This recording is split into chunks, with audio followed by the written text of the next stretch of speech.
नमस्कार, मैं किरनेश कुमार। बिहार की झंझारपुर लोकसभा सीट पर तीसरे चरण में 7 मई को चुनाव होना है। यहाँ से 3 उम्मीदवारों ने नामांकन दाखिल किया हुआ। 3 बड़े उम्मीदवार हैं। जदयू के तरफ से रामप्रीत मंडल, महागठबंधन में भी वीआईपी के तरफ से सुमन कुमार महासेठ, जो कल तक भाजपा और आरएसएस के गुणगान कर रहे थे, आरएसएस विचारधारा वाले। और तीसरे, राजद और वीआईपी से टिकट मिलते मिलते टिकट कट जाने के बाद बहुजन समाज पार्टी के टिकट पर लड़ने वाले गुलाब यादव। अगर तीनों की नामांकन की बात की जाए तो नामांकन में तीनों में गुलाब यादव अभी आगे निकल गए हैं और झंझारपुर में एम वाई समीकरण टूटता हुआ नजर आ रहा है। गुलाब यादव इससे पहले भी बिहार विधान परिषद के चुनाव में दलीय लड़े।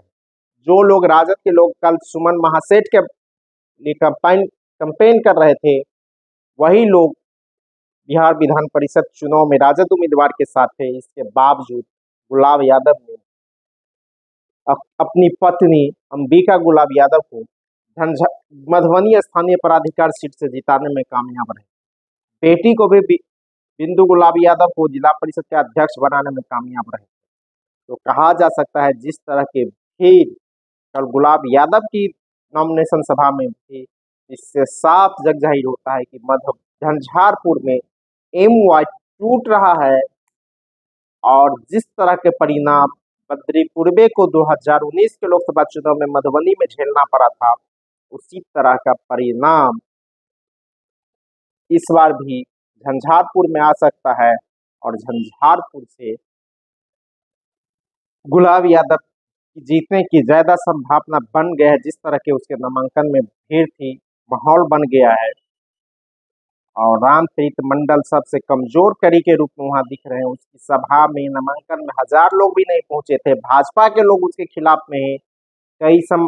बैठक में भाजपा के लोगों ने रामप्रीत मंडल का खिलाफ कर दिया था। तो भाजपा के कई लोग सुमन महासेठ के साथ है। वह सीए का समर्थन कर 10 मार्च को एक फेसबुक पोस्ट लिखा सुमन कुमार, तो मोदी है तो मुमकिन है, सीए का समर्थन करता है, उसे महागठबंधन टिकट दे देता है। इसका असर सबसे ज्यादा पड़ा है। और कहा जा रहा है क्षेत्र में सुमन महासेठ जीत के भी झंझारपुर में से जाएगा तो भारतीय जनता पार्टी के साथ जा सकता है। इस तरह के माहौल वहां वीआईपी के उम्मीदवार के खिलाफ बन गए हैं। रामप्रीत मंडल के बारे में कहा जाता है कि 5 सालों में इसने कुछ काम नहीं किया। एक जगह तो उन्होंने, जब लोगों ने सवाल किया तो कहा, मैं चश्मा उतार के बताओ कि कहाँ मैं काम किया। सब के असर चुनाव परिणाम पर देखने को मिलेंगे। और वहीं गुलाब यादव को जहां लोग बुलाता है वहां जाता है, इस तरह लोगों का कहना है। तो झंझारपुर की लड़ाई इस बार दिलचस्प हो गई है। कई सीटों पर लालू प्रसाद यादव को अपने लोगों का विरोध का सामना करना पड़ रहा है। वह सीट है नवादा, जहां राजबल्लभ के भाई विनोद यादव चुनावी दंगल में है। उसके बाद बुलो मंडल भागलपुर से जो राजद के सांसद होते थे, वह जदयू में चले गए हैं। पप्पू यादव निर्दलीय चुनाव लड़ रहे हैं पूर्णिया से। उन्होंने अपनी पार्टी का विलय कांग्रेस में कर लिया था। देवेंद्र यादव ने पार्टी छोड़ दिया है। गुलाब यादव बसपा से लड़ रहे हैं। हीना साहब निर्दलीय लड़ रही है सिवान से। तो इस तरह के जो माहौल बने हैं, वह राजद के खिलाफ कहीं जा सकता है।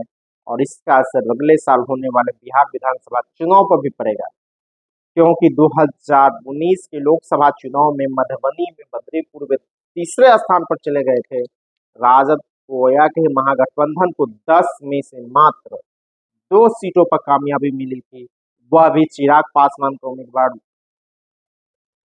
लोकहा में नहीं होता तो लोकहा सीट नहीं निकलती, क्योंकि वहां चिराग पासवान के उम्मीदवार ने करीब 30,000 वोट काट लिया था लोकहा में।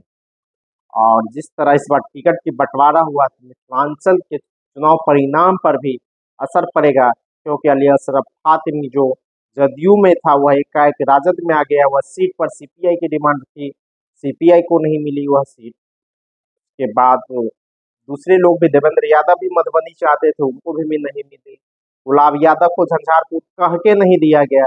इस तरह के जो परिदृश्य बने हैं, मिथिलांचल में क्या चुनाव काफी रोचक हो गया है। और झंझारपुर का चुनाव भी काफी मायने रखता है।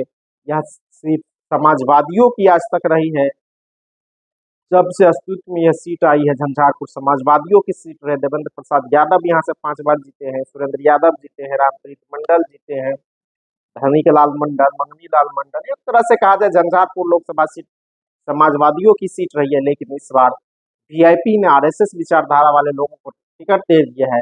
इसका असर चुनाव परिणाम पर पड़ सकता है और एमवाई समीकरण वहां टूटता हुआ नजर आ रहा है और गुलाब यादव के पक्ष में एमवाई अभी से ही खड़े नजर आ रहे हैं। धन्यवाद।